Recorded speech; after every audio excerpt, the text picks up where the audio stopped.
আপনাদের যে 3 পঞ্চায়েতে মাংসটা একত্রিত করা হলো, জমা হওয়ার পর মাংসটা আপনি বিতরণ করলেন কাদিকে? আমি নিজের স্বচক্ষে দেখেছি, আমি কারো শোনা কথা বলি না। আমি এইখানে নিজের স্বচক্ষে দেখেছি। একটা মাতাল টলতে টলতে এলো, সেই মাতালটাকে মাংস দেওয়া হলো। কি বললাম? কোন ধর্মের অবলম্বী মানুষ আমি তাও জানি না, একটা গেঞ্জাখোর মদখোর মাতাল টলতে টলতে রাস্তায় এলো কুরবানির মাংস নিতে, তাকে মাংসটা দেওয়া হলো। আমি নিজের স্বচক্ষে দেখেছি, কারো শোনা কথা আমি বলছি না। তো চলুন, তাহলে মাংসটা কারা পাবে? নবী মুহাম্মদ রাসূলুল্লাহ সাল্লাল্লাহু আলাইহি সাল্লাম বলছেন মাংস পাবে গ্রামের গরিবরা। আপনি ভিন্ন গ্রামের লোকের কথা কি ভাবছেন? ভিন্ন গ্রামের লোকের কথা আপনার ভাবা দরকার নাই। আপনার নিজের গ্রামের লোকের কথা ভাবেন। আর গ্রামের লোক মাংস নিতে মসজিদকে আসবে না? গ্রামের লোক মাংস নিতে কারো বাড়িকে যাবে না?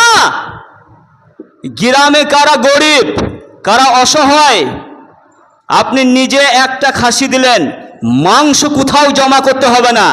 কি বললাম?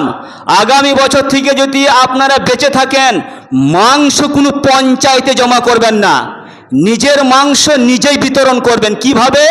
আপনি গ্রামে একটা লিস্ট করে নেবেন, কারা আশেপাশে প্রতিবেশী, কারা গরিব মানুষ, কারা অসহায় মানুষ, কারা কুরবানি দিতে পারেনি, তাদিকে আপনি মাংসটা দিতে যান। আপনার মুসলমান, ও মুসলিম, আপনি মুসলিম, একটা সম্পর্ক ভ্রাতৃত্ব বন্ধুত্ব বজায় থাকবে, সম্পর্কটা স্ট্রং থাকবে। এক মুসলমান আর এক মুসলমানের সম্পর্কটা কি থাকবে? গাঢ়ত্ব থাকবে, স্ট্রং থাকবে। আপনি তার বাড়িতে, আপনি কোটিপতি হন, আপনি ধনী হন, একটা ভিখারি অসহায় সে কুরবানি দিতে পারেনি, তার বাড়িতে আপনি মাংসটা পৌঁছিয়ে দেন। এটাই হলো সম্মান, এটাই হলো ইসলাম। আর মাংসটা আপনি জমা করে রাখলেন নিজে নিজে পঞ্চায়েতে নিতে হবে।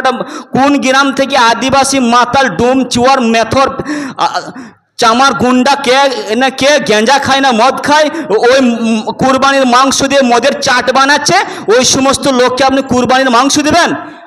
আপনি নিজে গুনাহগার হবেন। আমি মৌলভী সাহেব বলে যাচ্ছি, আপনি নিজে গুনার ভাগীদার হলেন। ইসলাম এটা সমর্থন করে না।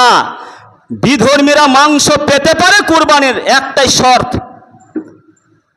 কোন বিধর্মীকে যদি কুরবানির মাংস আপনি দিতে চান, পেতে পারে, একটাই শর্ত হলো কি?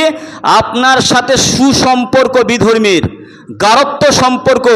এবারে তাকে আপনি ইসলামে দাওয়াত দেওয়ার উদ্দেশ্যে আপনি ওকে মাংসটা দিলেন, ওকে ইসলামের দাওয়াতটা দিলেন, এই উদ্দেশ্যে একটা বিধর্মী মাংস পেতে পারে। নচেত কুরবানির মাংস এলোমেলো মাংস নয় যে আপনি যাকে তাকে দিয়ে দিবেন।